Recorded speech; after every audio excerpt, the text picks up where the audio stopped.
जब मैं दर्द से तड़प रही थी तो मेरे ससुर ने पड़ोस से एक लेडी को बुलाया। उस लेडी ने मेरी डिलीवरी घर पे ही कराई। मेरे को कोई हॉस्पिटल तक नहीं लेके गया, ना कोई खाना पूछा, कुछ नहीं।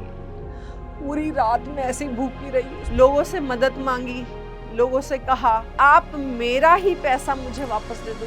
लोगों ने वो भी नहीं दिया। लोगों को लगा था सुनीता खत्म हो गई, लेकिन सुनीता खत्म नहीं। 60 साल की उम्र में मैंने नया सोचना शुरू किया। मैंने अपना मोबाइल उठाया और शुरू हो गई मैं वीडियो बनाने पे। मेरी उम्र 60 साल है। मेरी जिंदगी का ये पहला व्लॉग है।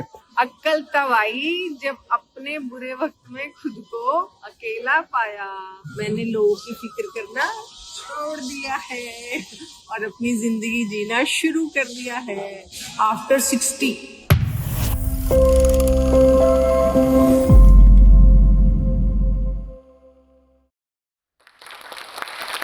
एक उम्र आती है जब इंसान सोचता है कि अब उम्र ढलने लगी है, अब बस, अब हमारे आराम करने के दिन आ गए हैं और पीछे हटने के दिन आ गए हैं। मैंने भी यही सोचा था कि अब आराम करूंगी, बहुत काम कर लिया, अब सिर्फ और सिर्फ आराम करूंगी। लेकिन ऐसा नहीं होता। कई बार हम जो सोचते हैं वो होता नहीं है। 55 साल की उम्र में मेरे पति का देहांत हो गया। लोगों को लगा कि सुनीता की कहानी अब खत्म हो गई है, लेकिन ये अंत नहीं था, ये एक नई शुरुआत थी। 60 साल की उम्र में मैंने नया सोचना शुरू किया, नए सपने देखने शुरू किए, अपने आप को गिरने के बाद फिर खड़ा करना शुरू किया। नमस्ते, राधे राधे। मेरा नाम सुनीता चौधरी है और मेरी उम्र 60 प्लस में है। मैं हरियाणा के पास एक छोटा सा जगह है संभाल का, उसके पास हमारा गांव है जिसका नाम है भाऊपुर।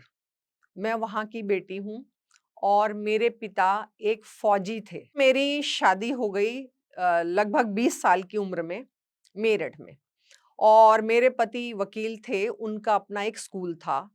मैं उस स्कूल में पढ़ाती भी थी। शादी के बाद मेरा नया घर, नया परिवार, नए लोग मुझे मिले और जैसे फौज में होता था वो हुआ, लेकिन फर्क ये था कि अब ये मेरा अपना घर था। तो मैंने शुरू करी अपनी लाइफ अपने हस्बैंड के साथ।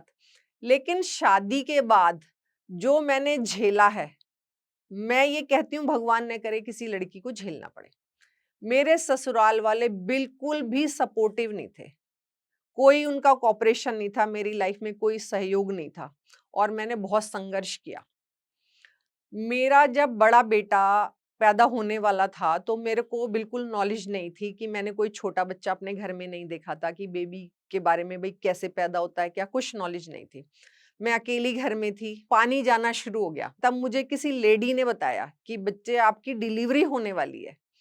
मुझे ना हॉस्पिटल पता था, ना आस पड़ोस में मैं किसी को जानती थी, और मैं अकेले ही निकल पड़ी। सड़कों पे घूम रही हूँ कि किसी से मदद लूं, किसी से पूछूं क्या करूं।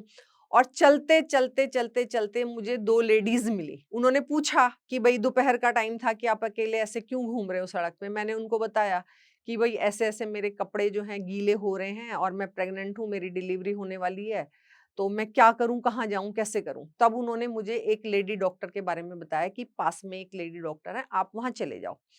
मैं वहां गई तो वहां जो उनका बाहर था, गार्ड कह लो उसको या जो भी कह सकते हो आप, बंदा था, वो मेरे को एक गैराज में ले गया। उसने वहां एक खटिया बिछाई और मुझे खटिया पे लिटा दिया। तो मैंने पूछा डॉक्टर साहब कहाँ हैं, वो कहने लगे अभी आ जाएंगी। तभी डॉक्टर आई बाहर, मुझे आज उनका नाम याद नहीं है, और उन्होंने मुझे गैराज में खाट पे लिटा के और वहीं ग्लूकोज लगा दिया गैराज में और गाउन पहना दिया। तो मैंने उनको बोला कि भाई मेरे घर में तो किसी को पता ही नहीं है, कम से कम मैं अपने हस्बैंड को तो इन्फॉर्म कर दूं। फिर मैंने उनसे कहा कि आप मेरे को, उन दिनों मोबाइल तो होते नहीं थे, तो आप मेरे को प्लीज फोन करा दीजिए। तब मैंने अपने स्कूल में फोन किया, जो मेरे ससुर जी ने उठाया, और मैंने उनको बोला कि मैं ऐसे ऐसे एक जगह पे गैराज में एडमिट हूँ और आप मेरे हस्बैंड को प्लीज बता दीजिएगा। फिर हस्बैंड का फोन आया, उन्होंने वो एड्रेस लोकेशन जो है पता करी और वो वहां आए। और डॉक्टर मुझे छोड़ने के लिए एग्री नहीं हो रही थी, वो मेरी गैराज में ही डिलीवरी कराना चाह रही थी। तब मेरे हस्बैंड मुझे ग्लूकोज लगे में, मैंने गाउन पहना हुआ है और ग्लूकोज की बोतल मेरे हाथ में है और टैक्सी करके जो है हॉस्पिटल लेके गए। ऐसे मेरा बड़ा बेटा पैदा हुआ। और उसके बाद जब मेरी सेकंड डिलीवरी हुई, दूसरा बेटा पैदा हुआ, तब भी मैं घर में अकेली थी। मेरे हस्बैंड उन दिनों रुड़की गए हुए थे किसी काम से। तो मुझे पेन होना शुरू हो गया। मैं बालकनी में लेटी हुई हूँ सोफे पे, मैंने कुछ खाया पिया नहीं है, मेरे से कोई पानी खाना कुछ नहीं पूछा गया और मैं दर्द से तड़प रही हूँ। जब मैं दर्द से तड़प रही थी तो मेरे ससुर ने पड़ोस से एक लेडी को बुलाया। उस लेडी ने मेरी डिलीवरी घर पे ही कराई। मेरे को कोई हॉस्पिटल तक नहीं लेके गया, ना कोई खाना पूछा, कुछ नहीं।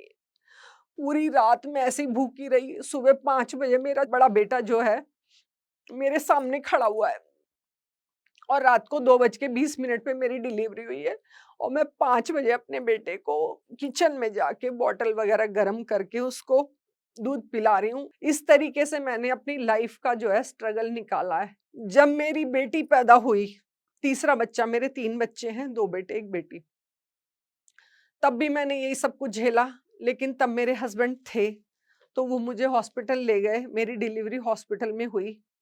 पड़ोस की एक लेडी मेरे साथ गई। उन्होंने मुझे सपोर्ट किया, थोड़ी देखभाल की। उसके बाद मेरी बेटी को पीलिया हो गया और मुझे टाइफाइड हो गया। कंटिन्यू 3 महीने में मतलब मेरे को टाइफाइड रहा। उसके बाद मेरे टीबी हो गया जिसका आज तक यहाँ निशान है।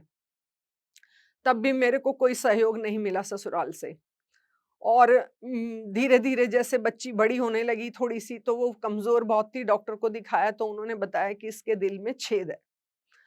फिर मैं उसके इलाज में लग गई, अपनी बीमारी को भूल गई और हम ऑल इंडिया चक्कर लगाते रहे। मेरी बेटी का ऑल इंडिया में ऑपरेशन हुआ। फिर जैसे बेटी थोड़ी सी बड़ी होने लगी, थोड़ा सा रिकवर करने लगी, तो मेरे हस्बैंड की तबीयत खराब रहने लगी।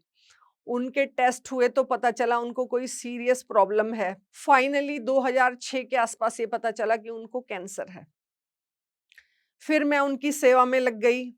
स्कूल देखना, ट्यूशंस पढ़ाना, क्योंकि पैसा भी चाहिए, कोई इंश्योरेंस नहीं था। मैंने अपने आप को पूरी तरह झोंक दिया कि तीनों बच्चों की देखभाल करनी है, ट्यूशंस पढ़ाना है, स्कूल संभालना है और इस काम में मैं लगी रही। मेरी बच्ची जब 9th में पढ़ती थी तो मैं इसको छोड़ के, बड़ा बेटा मेरा पूना में था, इंजीनियरिंग कर रहा था, छोटा फरीदाबाद में इंजीनियरिंग कर रहा था। बेटी को मैं यहीं छोड़ के गई थी, घर पे किसी की हेल्प के लिए रख के गई थी और पूना में मैं लगभग 2.5-3 महीने अकेली रही अपने हस्बैंड के साथ। कोई देखने नहीं आया। उनका कैंसर का ऑपरेशन हुआ वहां पर। फिर क्योंकि बच्ची घर में थी और मेरे को जल्दी आना था तो मैं उनको लेके आई। फिर यहाँ उनकी खूब सेवा करी, मैंने बहुत सेवा करी और किसी तरीके से वो रिकवर हुए, थोड़े ठीक होने लगे। जैसे थोड़े ठीक होने लगे तो पता चला उनकी टांगों में दर्द रहता है। इन बिटवीन वो ठीक होके बाहर गए कि मैं काम करता हूँ, क्योंकि पैसे की जरूरत तो सबको होती है। तो उनका एक्सीडेंट हो गया। उस चीज से थोड़े से बाहर आए, फिर प्रॉब्लम ने घेर लिया। उनको किडनी की प्रॉब्लम डायग्नोज हुई और उसमें ये पता चला कि इनकी दोनों किडनियां डैमेज है। फिर उनका डायलिसिस चलना शुरू हुआ। बड़े बेटे की शादी के 6 महीने बाद ही 25 जनवरी सन 2020 में मेरे हस्बैंड की डेथ हो गई और मेरा समझ लीजिए सब कुछ खत्म हो गया। इतने साल का साथ एक पल में चला गया और उस दौर में मैंने क्या झेला होगा। इधर कोरोना आ गया, फाइनेंशियली, मेंटली, फिजिकली धोखा सब बर्दाश्त किया, सब कुछ झेला, लेकिन हार नहीं मानी, कभी हार नहीं मानी। लगी रही, लोगों से मदद मांगी, लोगों से कहा कि मैंने आप लोगों की हर वक्त, हर समय, हर तरीके से मदद की है। जो मुझसे हो सका या था संभव आप लोगों की मदद करिए, तो आप मेरा ही पैसा मुझे वापस दे दो। लोगों ने वो भी नहीं दिया। कोई दुख दर्द सुनने को तैयार नहीं हुआ, कोई मदद के लिए तैयार नहीं हुआ, कोई आगे नहीं आया, किसी ने कोई इनिशिएटिव नहीं लिया।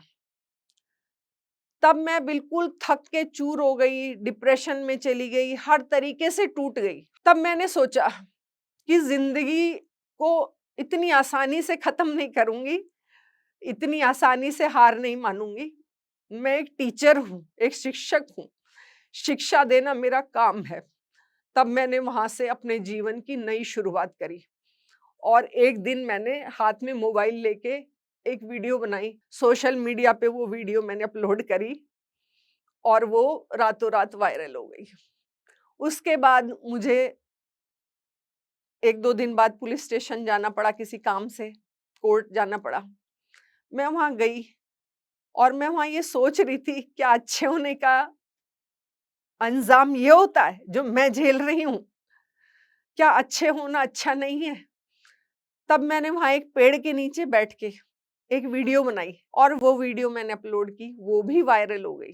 फिर मैं नराते आ गए और माता के दरबार में गई। वापस आते समय मेट्रो स्टेशन पे खड़े होके एक वीडियो बनाई, सिर्फ ये कि मैंने लोगों की बहुत परवाह कर लिया, लोगों की बहुत मान ली है, लोगों के लिए बहुत कर लिया, अब मैं सिर्फ और सिर्फ अपने लिए जीऊंगी। और वही मैंने बोला जो मेरी फील थी, कोई स्क्रिप्ट नहीं, कोई कुछ नहीं, वो मैंने बोला जो मेरे अंदर फीलिंग थी। और वो वीडियो मैंने अपलोड की। वो रातों रात वीडियो इतनी वायरल हो गई, इतनी वायरल हो गई कि मतलब मेरे को इतने कमेंट, इतने सेलिब्रिटीज के कमेंट आए, उन्होंने मेरी वीडियो शेयर की, लाइक की। वहां से मेरी जिंदगी का एक नया दौर शुरू हुआ। लोगों को लगा था सुनीता खत्म हो गई, लेकिन सुनीता खत्म नहीं हुई। एक नई सुनीता पैदा हुई, एक नया दौर पैदा हुआ। वीडियो बनाने का आइडिया मुझे ऐसे आया क्योंकि मेरे पास मोबाइल तो था ही, मेरे हस्बैंड का मोबाइल था मेरे पास, तो मैंने उसको आज तक अमानत के तौर पे रखा हुआ है और मैं यूज करती हूँ। मैं उसमें, क्योंकि क्या है, मेरी एक नेचर है, मैं नेगेटिव देखना कभी पसंद नहीं करती, हमेशा पॉजिटिव देखती हूँ। तो मैं उसमें मोटिवेशनल वीडियो देखा करती थी, मतलब जो कहानियां होती हैं लोगों की, अच्छी अच्छी कहानियां, अच्छी अच्छी बातें, वो देखती थी। और तब मेरे दिमाग में आया कि मैं लोगों को अपनी पीड़ा सुना रही हूँ, लोग नहीं सुन रहे हैं, मतलब लोग, समझ जाइए आप, आसपास के जो अपने होते हैं परिवार में। तो इससे अच्छा तो ये है कि मैं अपनी पीड़ा सोशल मीडिया पे रखूं। तब मेरे दिमाग में ये आइडिया आया कि मैं वीडियो बना के अपनी बात रखती हूँ और सोशल मीडिया पे आती हूँ। और मैंने अपनी बात रखी और मुझे उसका लाभ हुआ।